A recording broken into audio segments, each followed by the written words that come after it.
मैं अपनी साड़ी लपेट चुकी थी और बालों को आखिरी स्वरूप दे रही थी कि तभी सासू माँ की आवाज आई कि तैयार हुई कि नहीं।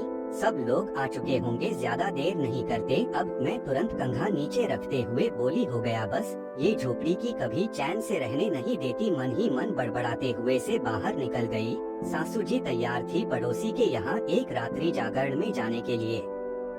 मैंने तुरंत कमरे को ताला लगाया और सासू जी के साथ पैदल घर से निकल पड़ी। सासू जी कुछ बोलते हुए चल रही थी, पर मैं कोई और ख्यालों में थी। पति को दूसरे शहर गए 4 महीने हो चुके थे और बहुत याद आ रही थी। मेरी झोपड़ी विरह की आग में जल रही थी। ये बैंगन, ककड़ी, मोमबत्ती से अब शांति नहीं मिलती थी। मुझे कुछ महीनों से ऐसे ही कट रही थी अपनी तो। 10 मिनट के बाद ही हम पड़ोस के मकान के सामने खड़े थे। अंदर काफी चहल पहल थी। रात्रि जागरण का माहौल बन चुका था। एक बड़े हॉल में सारे पुरुष लोगों के लिए व्यवस्था थी। वहाँ की मेरी भाभी सहेलियाँ दूसरे थोड़े छोटे कमरे में थी अपने पीहर और घनिष्ठ सहेलियों के साथ। इसलिए थोड़े अभिवादन के बाद मैंने उनको डिस्टर्ब करना ठीक नहीं समझा। अंदर एक बड़े कमरे में सारी औरतें बैठी बातों में मशगूल थी। हमारे आते ही उन्होंने स्वागत किया और हम लोग बैठ गए। कुछ औरतें बातों में मग्न थी, कुछ ने सोने की तैयारी कर ली थी। पता चला पूजा आरती का कार्यक्रम सुबह 5 बजे होने वाला है। मैं अपने पुराने दिनों और विचारों में खो गई और मध्य रात्रि होने वाली थी। अब तक सारी औरतें और पुरुष सो चुके थे, शायद सुबह 5 बजे उठने की तैयारी में, मगर मेरी आंखों में नींद नहीं थी। भीड़ भरा माहौल देखकर मेरी नींद वैसे भी जा चुकी थी। मैं कमरे से बाहर लघु शंका के बहाने किसी तरह औरतों के पांव बचाते हुए बाहर निकली। तभी सामने मोहित दिखाई दिया, जिसका यह घर था। एक हंसमुख और मुखर स्वभाव का युवक, मेरे पति का हम उम्र। जब भी किसी फंक्शन में जाता अपनी बातों से वह क्षमा बांध लेता। मुझे ऐसे व्यक्ति हमेशा आकर्षित करते हैं। पिछली बार जब कुछ महीने अपने पति से दूर थी, तब जब भी वह मिलता मेरी कुशलक्षेम जरूर पूछता और मदद के लिए पूछता, मगर कभी उसे मदद का मौका नहीं दिया। मन तो ऐसा होने लगा था आजकल की कोई तो आए और मेरी डबल रोटी को सुझा कर जाए। मुझे देखते ही उसने हंसते हुए सवाल दाग दिया कि मेरे पति कब आने वाले हैं। मुझे भी पक्का पता नहीं था, पर बोल दिया कुछ और महीने लगेंगे। फिर उसने पूछा कि मैं अब तक सोई क्यों नहीं, जबकि सारे लोग सो चुके थे। फिर उसने सुबह 5 बजे के प्रोग्राम के बारे में बताया। मैंने उसे समझाया कि इस भीड़ में मैं नहीं सो सकती। उसको मुझ पर दया आई और कुछ सोचने लगा। उसकी इस उधेड़ गुण को देखते हुए मैंने एक सवाल दाग दिया, आप अब तक क्यों नहीं सोए? उसके चेहरे पर एक शरारती मुस्कान तैर गई और हाथ में पकड़ी कंबल को थोड़ा उठाते हुए बोला कि उसके सोने का एक विशेष प्रबंध किया है उसने घर की छत पर। मुझे बड़ा आश्चर्य हुआ और पूछा, छत पर तो बहुत मच्छर होंगे और सुबह होने तक ठंड भी बढ़ जाएगी। वह मेरे सवालों के जवाब के साथ तुरंत तैयार था। उसने बताया कि उसने एक मच्छरदानी रखी है और का इंतजाम पहले से कर लिया है और ठंड के लिए कंबल लेने ही आया था। यह कंबल भी उसने किसी और सोते हुए व्यक्ति के सिरहाने से निकाल कर लिया है। मैं उसकी इस शरारत पर खिलखिला पड़ी। मेरे चेहरे पर हंसी देखकर उसको अच्छा लगा और मुझे मदद के रास्ते सोचने लगा। मैंने मजाक करते हुए कहा, आपके अच्छा है, विशेष इंतजाम है, हमारा क्या? यह बात उसकी दिल को लगी। उसने मुझे सुझाव दिया कि मैं छत पर मच्छरदानी में सो जाऊं। मुझे लगा वह मजाक कर रहा है, पर वह इस बात पर गंभीर था। उसने अब और ज्यादा आग्रह किया तो मैंने उसको टालने के लिए बोल दिया कि फिर आप कहाँ सोएंगे? उसने बोला कि वह नीचे ही सो जाएगा पुरुषों के कमरे में। मैंने उसका प्रस्ताव यह कहते हुए ठुकरा दिया कि यह नहीं हो सकता, सारी महिलाएं यहाँ हैं, मैं वहाँ अकेले जाऊंगी और किसी को पता लगा तो अच्छा नहीं होगा। उसने बताया कि छत पर कोई नहीं है और मैं छत पर लगे दरवाजे को अंदर से बंद करके सो सकती हूँ। किसी को पता नहीं चलेगा और सुबह सबके जागने तक वापस नीचे आ सकती हूँ। मुझे कुछ और नहीं सूझा तो बहाना मार दिया कि मैं वहाँ अकेले नहीं सो सकती, डर लगता है। कुछ सोचने के बाद वह बोला कि वह मेरे साथ सो जाएगा। उसके यह कहते ही एक चुप्पी सी छा गई। उसे एहसास हुआ कि उसने क्या बोल दिया और तुरंत अपनी बात सुधारते हुए बोला कि वह पास में ही दूसरा बिस्तर लगा के सो जाएगा। मैंने तुरंत मना कर दिया कि मेरी वजह से मैं उसको मच्छरों का भोजन नहीं बना सकती। वह अपने आप को लाचार महसूस करने लगा। हमेशा मदद के लिए ऑफर करने वाला आज मदद मांगने पर नहीं कर पा रहा था।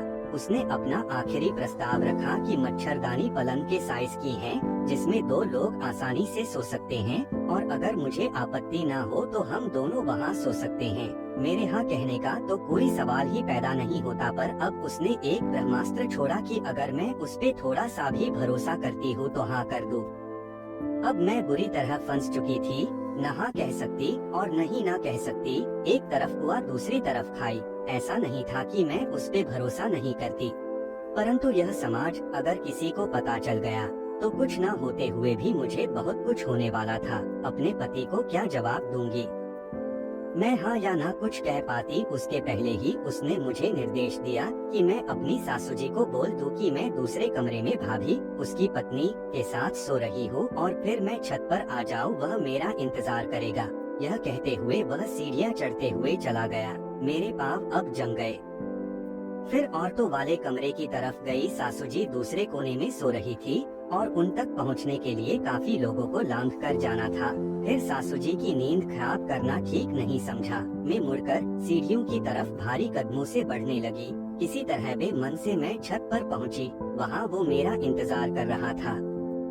उसने छत के दरवाजे पर कुंडी लगाते हुए मुझे आश्वासन दिया कि चिंता ना करो और किसी को पता नहीं चलेगा। उसने अच्छे से गद्दा लगा दिया था और मच्छरदानी के अंदर 2 तकिए लगे हुए थे। उसने कहीं से मेरे लिए दूसरे तकिए का इंतजाम कर लिया था, शायद फिर किसी के सिरहाने से खींचकर।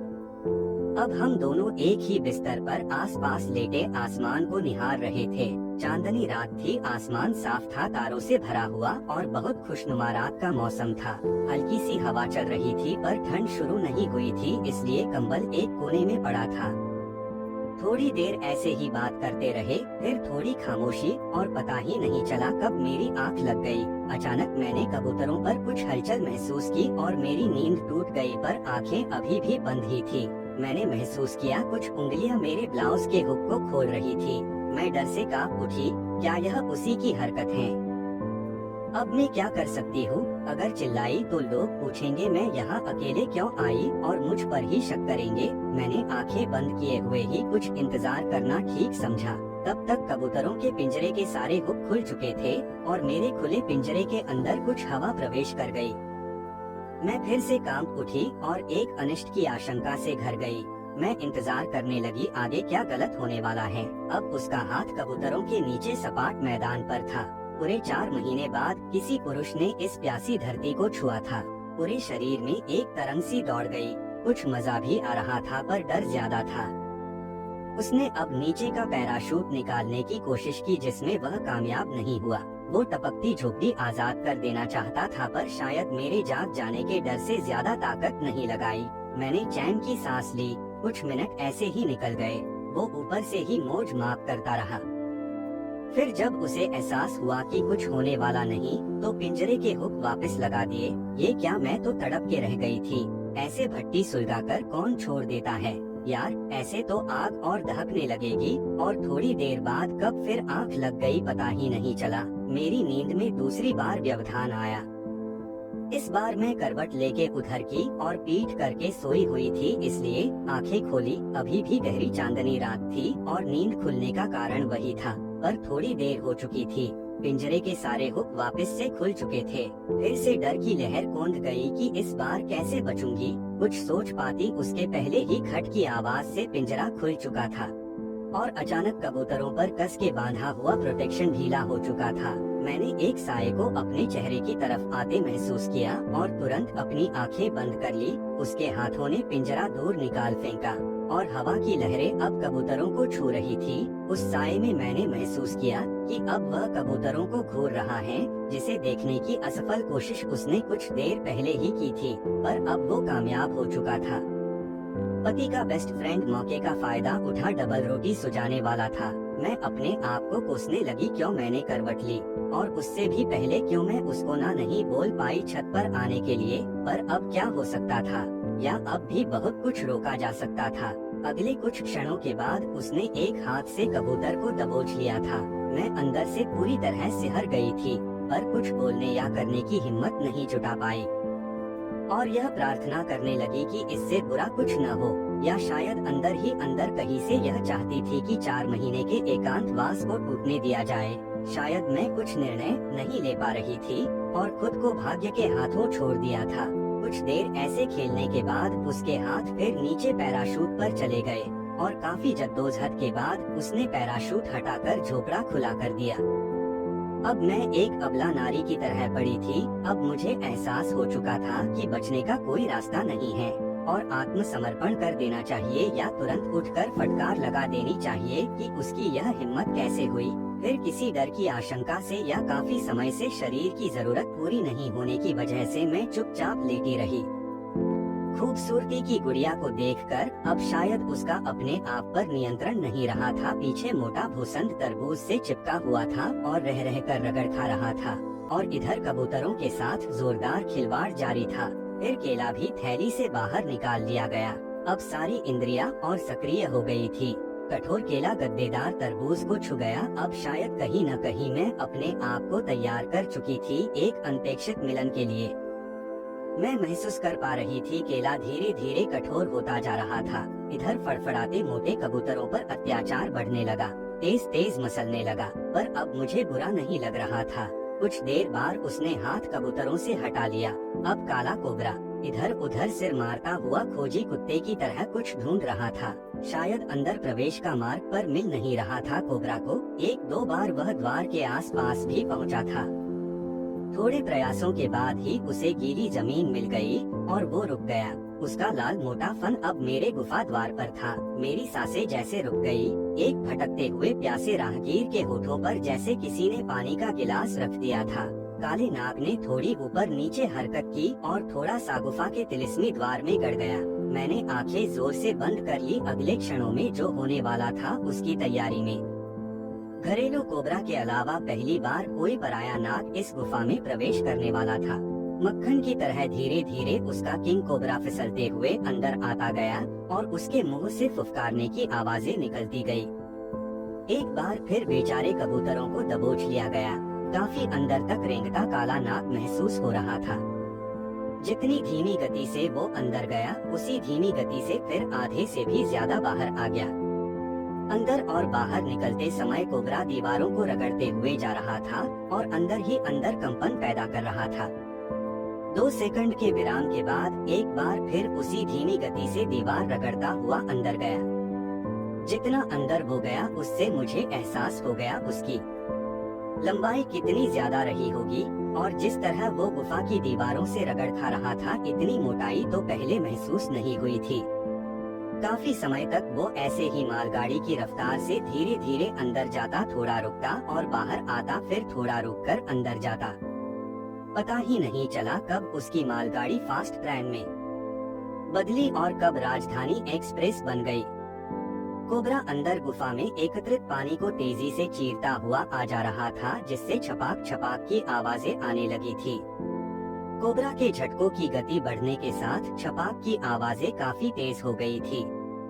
अब वह तेजी से बार बार झटके मारते हुए अंदर बाहर हो रहा था और अब आवाजें बढ़ती जा रही थी। मुझे डर लगा कि कोई सुन न ले। रात के सन्नाटे में ऐसी आवाजें ज्यादा ही गूंजती हैं। पर मैं मन ही मन चुपके से उसका आनंद भी लेती जा रही थी। मैंने बड़ी मुश्किल से अपनी आवाज अभी तक दबा के रखी हुई थी, जो कि अब आपे से बाहर होता जा रहा था। मेरे होठों के बीच से एक आवाज छूट ही गई। इसके पहले कि मैं अपने हाथों से और जोर से मुंह को दबाती, उसने सुन लिया और डरने की बजाय मेरी आह को मेरी मौन स्वीकृति मानकर कोबरा ने अपने वार तेज कर दिए। अब कोई फायदा नहीं था आवाज दबाने का। दोनों के मुंह से संगीत की धुन एक ही सुर में छपाकों की आवाज से ताल मिला रही थी। इतनी देर करने के बाद भी उसकी शक्ति क्षीण नहीं हुई थी और उसी गति से उसके काम जारी थे। अब दोनों पेड़ के तने चौड़े कर गुफा का द्वार ज्यादा खोल दिया था। खुलने से उसको और भी बड़ा रास्ता मिला और कोबरा और गहराई में जाने लगा। अगले कुछ मिनट बहुत कीमती थे। उसने जिस गहराई से एक के बाद एक तेज झटके मारे, गुफा से तेज झरना सा बह निकला। छोटी छोटी आहें चरम पर आते ही एक लंबी चीख में तब्दील हो गई और उसके बाद दोनों ने अपनी अंतिम मंजिल को प्राप्त कर लिया।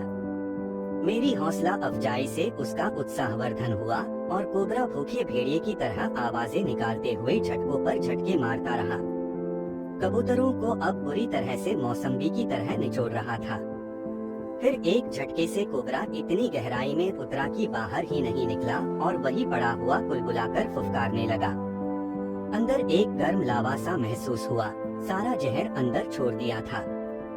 वो कुछ देर तक ऐसे ही निढाल पड़ा रहा। सारी प्रतिक्रियाएं शांत हो चुकी थी, जैसे एक तूफान के बाद की शांति। अब भी वह मुझे जकड़े हुए था और वो महत्वपूर्ण हिस्सा अब भी अंदर ही था।